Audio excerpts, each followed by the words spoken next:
Hey there folks, and welcome to this video. Here I'm talking about the world of rallying, but not the WRC. I'm talking about the European Rally Championship, which seems to have its own calendar headache at the moment.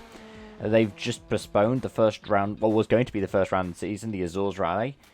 And that was after the original season opener, which meant to be the Rally of Faf, which holds the same kind of stage that the WRC round in Portugal usually does. It was also cancelled or postponed earlier in the year. So, if you want to read more about it, you can see the article that was done by David Evans over on Dirtfish, and that's in the description down below. But one of the things that Evans points out is that last season's ERC started with Rome in July, and it was only 5 rounds long.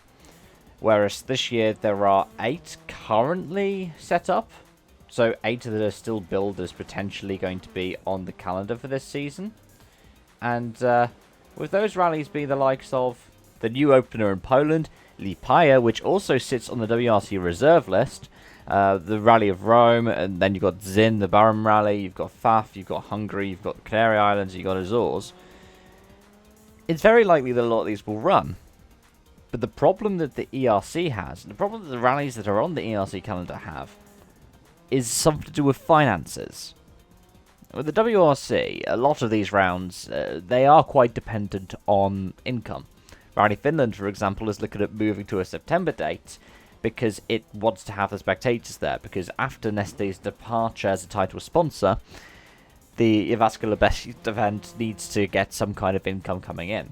And that's something that we're seeing with a lot of rallies. Unless they can actually justify having the money to have the event and run it behind closed doors, they're looking at trying to run it later in the season, or they're looking at not running it at all, because that will save more money than actually decide to hold an event, hold it behind closed doors, and not get any kind of paycheck from it.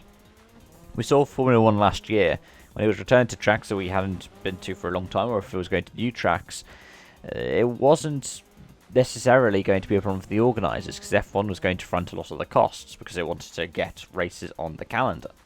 And it's why we were able to see the return to places such as Istanbul Park or the Nürburgring, because these were places that lost their place in F1 due to the, how much it was costing. And that's going to be also a big factor for the teams. Whereas in the WRC you've got a bit more of a buffer, with the ERC it is almost entirely privateer teams. There are a couple of exceptions, so for example last year's ERC we saw Craig Breen in an MRF-backed Works Hyundai sort of drive. But typically you will find that these are privateer teams competing over a privateer trophy. And from a funding perspective, that's a massive problem. I mean, Chris Ingram's way of winning the ERC a couple of years ago in the Skoda that he crowdfunded probably wouldn't be possible right now. In fact, it almost certainly wouldn't be possible right now. And you can know that because of his attempts at getting a WRC campaign together, which he's just managed to do for this season, having taken last season pretty much entirely on the sidelines. But I want to wrap up by talking about spectators and fans, because one of the things the WRC has done is it's run the first 2 rounds, and it's planned to run the 3rd round in Croatia next week without any fans present. And that is so they can stay alert to the rules locally regarding gatherings.